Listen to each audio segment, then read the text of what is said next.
Hey guys, in this video I'm gonna show you from where you can buy hats for your player in the city. So actually there are few stores from where you can buy hats. The first store is right here by the name of New Era.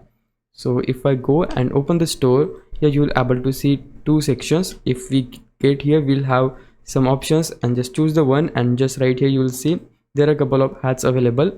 And just then we have this option right here. You can see we have couple of more hats here, and they are around 4000 pieces, so not that kinda like expensive. Now the second store from where you can buy hats is this one right here, just next to our player, by the name of Limited Edition.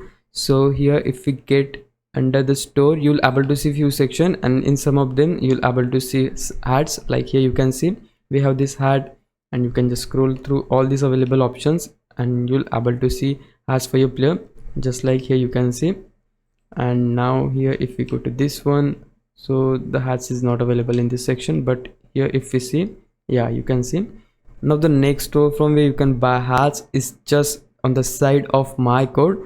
So in the Limited Edition store and in the third store, which you can see just next to our player, here the chances of getting the hat is pretty like 50-50.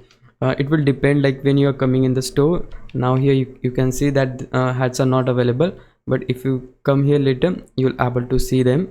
So yeah guys, that's basically how you can buy hats for your player in the city. If you found this video helpful, please leave a like, subscribe the channel. I'll meet you the next one. Bye bye.